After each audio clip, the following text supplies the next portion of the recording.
Oi pessoal, tudo bem? Chegando com mais um vídeo aqui para o nosso canal. Desde já, né, como sempre eu faço no começo dos vídeos, peço para que você aqui embaixo se inscreva no canal, ative o sininho para receber as notificações dos vídeos, deixe o like, né, para que os vídeos se espalhem de maneira orgânica aí para mais e mais pessoas, e seu comentário também do que você acha desse conteúdo, do que você está achando dos conteúdos, né, no geral. Esse final de semana que passou foi um fim de semana importantíssimo para as equipes sergipanas. O Confiança venceu o Remo pela Série C na 17ª rodada e deu um passo gigantesco aí rumo à salvação, né, contra o rebaixamento, enquanto o Itabaiana foi buscar na unha, no finalzinho, um empate contra o Porto Velho no jogo de ida das oitavas da Série D. Vou falar um pouquinho, né, do que foram essas duas partidas e dos contextos aí das duas equipes, pensando nos jogos finais do Confiança nessa primeira fase, nas duas rodadas restantes, e na grande decisão que o Itabaiana vai ter agora no sábado, lá em Porto Velho, valendo a vida na Série D. Vamos começar então com o Dragão, 1-0 diante do Remo, né, no último sábado, pela 17ª rodada da Série C aqui na Arena Batistão em Aracaju, e um passo gigantesco dado aí rumo à permanência na Série C para 2025. Se você olhar a tabela que eu estou colocando aí agora, o Confiança é o 12º colocado com 19 pontos. Ele, nesse momento, está a 3 pontos à frente da Aparecidense, que é o time que está na 17ª colocação, que abre a zona de rebaixamento. Ainda temos jogos por fazer, né? Eu estou gravando o vídeo na manhã desta segunda-feira, dia 12 de agosto, e na noite da segunda-feira temos o complemento da rodada, e Floresta, ABC e Sampaio Corrêa, 3 times que estão ali no bolo lá embaixo, ainda jogam e podem alterar essa dinâmica. O Sampaio não tem como ultrapassar o Confiança nessa rodada. ABC e Floresta podem ultrapassar o Dragão. O ABC vai enfrentar o Sampaio, né, confronto direto em São Luís, Sampaio Corrêa e ABC, e o Floresta recebe o Ipiranga, que está na 6ª posição. Caso o Sampaio vença, por exemplo, o ABC entra na zona, e aí entraria na zona com 18 pontos. Então, o 17º passaria a ter 18, um ponto atrás do Confiança, né? Então, o Confiança nesse momento está a 3 pontos do Z4, ele pode terminar a rodada a 1 ponto do Z4. Mas ele é o 12º, na pior das hipóteses seria 14º. E olhando por esse lado, isso é ótimo, porque é claro, né, que a posição pode enganar. O Confiança hoje é o 12º, como eu falei, mas está a 3 pontos da zona. Pode terminar a rodada a 1 ponto, então não é que a situação está super, hiper, mega confortável, longe disso. Só que se você coloca muitos times entre a sua posição e o 17º, que é quem abre a zona, querendo ou não, você já ganha um certo alívio. Você depende de mais resultados para que as coisas deem errado. Confiança sendo, por exemplo, 12º ou 13º, talvez até 14º, a depender aí da rodada. Até o 17º já tem uma margem de posições, então teriam que muitos times construir resultados positivos para ultrapassar o Confiança em caso de derrota. Ou seja, você pode até voltar lá para baixo, mas aí dependeria de mais resultados aleatórios, né? Mais resultados alheios, e isso acaba, querendo ou não, dando um certo conforto. Então o torcedor do Confiança respira. O time tem 19 pontos e aquele número ali que a gente imagina, de acordo com as últimas edições de Série C, como o padrão para você salvar é de 21. Então o Confiança tem 2 jogos para vencer um e se salvar. Vai enfrentar o São Bernardo dentro de casa e o Sampaio Corrêa fora. Recomendo, inclusive, né? Quem sou eu para dizer recomendo, mas brincadeiras à parte. Recomendo, inclusive, que o Confiança resolva a sua vida logo contra o São Bernardo, porque o Sampaio, como eu mostrei na tabela, tá lá embaixo, mas está no bolo para buscar a saída da zona de rebaixamento.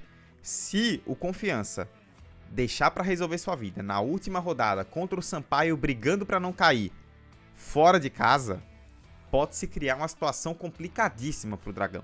Então buscar pelo menos um empate, mas de maneira mais efetiva, né, mais segura, uma vitória, para já ter essa permanência garantida para a última rodada, é fundamental para o Confiança. E eu vejo boas chances disso acontecer por um motivo. O São Bernardo, né, tudo bem, é um time que tá lá em cima na tabela. E o torcedor do Confiança, eu tenho percebido que tá adotando essa mística, né, de que o time joga bem e vence bem contra equipes que estão na parte de cima e não consegue contra equipes que estão na parte de baixo. Eu, como comentarista, fazendo análises, eu tenho que me apegar ao factual, né? Não posso ficar me apegando em lúdico, eu quero me apegar ao real, ao que acontece. E uma coisa real que dá pra gente observar, e eu vou colocar na tela, é a discrepância de números, né, do Confiança como mandante e como visitante. Essa aí é a tabela da Série C dos times como mandantes, pegando apenas os desempenhos jogando dentro de casa. O Confiança é o 11º, com 4 vitórias e 3 empates jogando no Batistão. Só 2 derrotas em 9 jogos. Confiança tem 15 pontos e a Tombense, que é a 8ª colocada, tem 16. Ou seja, pensando, né, digamos assim, imagina uma tabela só dos jogos como mandante. O Confiança hoje estaria a 1 ponto do G8. Então, o Confiança ele tem uma campanha ali próxima de G8 quando se fala dos jogos dentro de casa. Só que aí, quando você vai para o Confiança como visitante, 16º colocado com 4 pontos em 8 jogos. Ou seja, 1 vitória, 1 empate e 6 derrotas. Empatado com o Ferroviário, que é o 17º. Ou seja, em se tratando de uma campanha apenas como visitante, o Confiança é praticamente um time de Z4. Ou seja, o Dragão está conseguindo converter os seus resultados, né, jogando como mandante, e isso está fazendo toda a diferença. Nesse regulamento da Série C, né, em que nós temos 19 jogos em turno único, uma parte dos times faz 10 jogos em casa, a outra parte faz 10 jogos fora, isso depende de ranking, de campanhas recentes e tudo mais. É fundamental que o Confiança faça campanhas mais sólidas e positivas para que tenha essa vantagem de estar sempre fazendo 10 jogos em casa, ter um jogo a mais como mandante, porque esses pontinhos a mais que o Confiança está conquistando no Batistão estão sendo fundamentais para dar esse leve respiro aí na reta final. Então, mais do que para mim a questão dos times mais fortes, times mais fracos, jogar em casa tem sido uma fortaleza muito grande. O Confiança está conseguindo nessa temporada converter os pontos que precisa jogando em casa, principalmente sob o comando do Mazola Júnior. Da derrota do CSA para cá, isso acabou melhorando bastante. E o gol da vitória contra o Remo foi do André Lima, né, que eu tenho que pincelar também, pontuar, que incrível como esse cara vem se destacando, né? Ele, na minha opinião, já era um jogador importante lá desde o começo do campeonato, da temporada, na verdade, com o Paulo Massaro. Perdeu um certo espaço ali com o Gerson Guzmão e desde que Mazola chegou, potencializou o André Lima como esse segundo homem de meio campo, e ele tá fazendo uma Série C muito boa, né? Tem sido um destaque muito sólido e positivo desse time do Confiança. Já tem 3 gols na Série C, né? E com isso ele iguala o Lucas Rian, que já saiu inclusive, como artilheiro do Dragão na competição. E se você for um pouco bondoso, você pode colocar 4, né? Porque aqui eu não tô contando aquele lance do meio de campo contra o Botafogo, que foi dado na súmula gol contra do goleiro, que na prática foi, né? Que a bola bateu na trave e voltou no goleiro. Mas se você quiser contar como gol dele pelo chute, você pode dizer que ele é o artilheiro do Confiança, né? Na competição. Gols importantes contra a Aparecidense, contra o Ipiranga, aquele contra o Botafogo, né? Que foi buscar um ponto no final, e agora o gol da vitória contra o Remo. O Dragão respira. Ainda não é definitivo, ainda tem que manter o sinal de alerta pelas questões de pontuação que eu citei, mas com a vitória contra o São Bernardo, o Dragão dá o passo definitivo para se manter e ter um fim de ano ali, um fim de temporada, né? Pelo menos ir para a última rodada um pouco mais tranquilo, sem dar essa agonia pro torcedor, sem ter que ficar fazendo conta para um lado, ficar olhando o jogo alheio do outro. Então, pro torcedor é fundamental isso também. Então, acho que o Confiança tem totais condições de vencer o São Bernardo e dar esse passo definitivo pela permanência na Série C. Quem vai ter que dar um passo definitivo no próximo final de semana é o Itabaiana, e aqui é o gancho para eu falar de Série D. O Tricolor, nesse domingo, Dia dos Pais, empatou com o Porto Velho no Mendonção por 2-2 pelo jogo de ida das oitavas de final. O jogo da volta será no próximo sábado, em Porto Velho, fora de casa. Não tem o gol qualificado, né? O gol fora de casa, então qualquer empate, pênaltis, quem vencer está nas quartas e fica a 2 jogos do acesso. E foi um jogo difícil e preocupante também ao mesmo tempo, né? Já se sabia que o Porto Velho era um ótimo time. Inclusive eu quero agradecer a vocês pela audiência que deram no último vídeo, né, que eu fiz com o queridíssimo Marcos Barcelos, fazendo a prévia de Itabaiana e Porto Velho. E nós dois destacamos aqui, é um time muito perigoso. E realmente foi. O Porto Velho tem que lamentar muito esse empate, não só por ter sofrido no final, mas porque o 2-0 do primeiro tempo ficou barato. Podia ter sido 3, podia ter sido 4. O Porto Velho dominou as ações do primeiro tempo. E o Itabaiana ficou muito nervoso em determinado momento. Eu até senti que depois que o Itabaiana levou o primeiro gol, né, os 2 gols foram meio ali em sequência praticamente, quando o Itabaiana leva o primeiro gol, eu achei que o time se desesperou muito rápido. Assim, eram 20 e poucos minutos do primeiro jogo ainda do mata-mata. Itabaiana se lançou muito à frente rapidamente e deixou muitos espaços, e aí acabou cedendo também o segundo gol.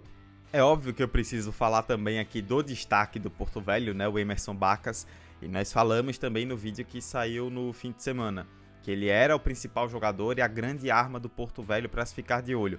Fez 2 gols com muita liberdade de marcação nos 2 gols, né? A marcação do Itabaiana ficou muito aquém no primeiro tempo e o Bacas teve total liberdade para fazer 2 gols e parecia o fim de tudo, né? Até que no segundo tempo o Itabaiana volta com a postura um pouco diferente e consegue um gol logo de cara com o Cadu Baroni, que muda ali o contexto da partida. Apesar de tudo, eu não acho que o Itabaiana fez um bom jogo. O segundo tempo acabou sendo muito circunstancial, né? Veio um gol cedo, o Porto Velho se fechou muito rapidamente. E aí, obviamente, você vai ter mais presença no ataque, vai conseguir criar mais oportunidades. Mas não é que foi um Itabaiana super organizado, né? Foi um Itabaiana muito mais ali na base da raça em muitos momentos. E aí, no final, arranca o pênalti com o Thiago. Eu, particularmente, acho que foi pênalti. Por mais que, vendo o replay, você observe que o Thiago, quando vê a chegada do goleiro Digão, ele dá aquela freada, né? O famoso esperou o contato para que o contato aconteça. Mas o Digão sai todo destrambelhado, né? Ele também não precisava sair daquele jeito. Ele deu a margem para o juiz marcar. Acho que foi bem marcado o pênalti. E o Thiago, né? Incrível. É um personagem, como a gente destacou o André Lima do lado do Confiança. Eu preciso destacar também o Thiago, né? Porque ele não tem sido um cara super artilheiro nesse ano, são 6 gols, né? Nós estamos na metade de agosto quase, e ele tem 6 gols no ano. Mas são 4 gols na Série D, 2 no mata-mata. Fez o gol que matou de vez a série contra o Atlético Cearense, né, na segunda fase. O Itabaiana já estava classificando com 2-0, mas foi o gol dele no final que deu o alívio definitivo. E fez o gol agora que salvou o empate tricolor contra o Porto Velho. Um cara muito identificado com a torcida pelos 2 últimos anos e que vem aparecendo em momentos decisivos, né? Muito bom você ter um jogador como ele para que você possa contar, não necessariamente como titular, porque o Schultz para mim é o melhor jogador do Itabaiana no ano, mas para uma opção quando for necessário ali para contextos específicos de jogo. O Thiago entendeu isso, vem entrando e vem contribuindo muito bem. Vai ser um jogo muito difícil no sábado, porque o Itabaiana, e nós falamos também isso no vídeo de prévia no sábado, eu e o Marcos, ele precisava construir um resultado em casa, não só para ter a vantagem ali do placar, mas para ter uma vantagem anímica na eliminatória. Vai tudo igual, né? No fim das contas, acabou tendo que correr atrás de uma desvantagem para jogar em Porto Velho, uma viagem longa, um jogo dificílimo. Vai ser muito complicada a missão para o Itabaiana. Se conseguir vencer, seja nos pênaltis, seja no tempo normal e classificar, sai grandão para as quartas de final. Sai com a moral gigantesca. Mas é o jogo da vida, né? O jogo do ano. Se não classificar, tá fora. Fim do sonho do acesso, fim de calendário para 2025 também. O Itabaiana, ele tem muito em jogo nesse duelo do sábado. E vai ser um confronto muito difícil. Acho que o que nós falamos aqui se concretizou, né? Se o torcedor talvez tivesse aquela coisa do é o Porto Velho, um time sem muita tradição e tudo mais. O jogo de ontem indicou que o Porto Velho é um time dificílimo de se enfrentar. O torcedor teve a real noção da equipe que está enfrentando. Porto Velho não é um dos melhores times dessa Série D à toa. Tem uma campanha, inclusive, se for pegar no geral, um pouco mais melhor do que o Itabaiana. Então nós estamos falando de um time muito bem organizado, né? Chamou a atenção como um time muito bem organizado, muito bem estruturado, sabe o que quer dentro de campo. E o Itabaiana vai precisar jogar mais. Óbvio que, a depender do contexto do jogo, as coisas podem ir para outro lado, outro caminho. O jogo ele vai acontecendo de acordo com os fatos dentro de campo. Mas o Porto Velho jogou mais que o Itabaiana ontem. O Itabaiana, não vou dizer que tem que comemorar o empate, porque o ideal seria uma vitória em casa, mas tem que sair muito aliviado pela forma como aconteceu. E isso dá, sim, um ânimo para ir beliscar, para ir brigar por essa vaga fora de casa. O Itabaiana tem totais condições de fazer isso. Ficou um pouco mais difícil, na minha opinião, mas qualquer um que vença o jogo de sábado não vai ser surpresa nenhuma. É um confronto, como a gente já esperava, muito equilibrado e deve assim ser também no sábado. É isso, espero que vocês tenham gostado aqui do vídeo, da análise dos jogos e dos contextos aí de Confiança e Itabaiana no fim de semana. Existe uma possibilidade, né, dos dois times já resolverem seus anos no fim de semana que vem. Caso Confiança vença e garanta a permanência e o Itabaiana saia eliminado, a gente já teria os anos praticamente finalizados aí das equipes sergipanas da primeira divisão. Mas vamos torcer, né, para que o Itabaiana volte para Sergipe com essa vaga, ainda com o sonho vivo das quartas de final, e que o Confiança garanta essa permanência. Mas independente do que acontecer, a gente está aqui para analisar os resultados de Confiança e Itabaiana, e na semana que vem vamos ter muito a falar aí sobre as duas equipes. Mais uma vez agradeço pela audiência de vocês aqui nos vídeos, se inscreva aqui embaixo no canal, ative o sininho para receber notificações, deixe o like, deixe o comentário do que você achou aqui da análise e a gente se vê numa próxima. Valeu!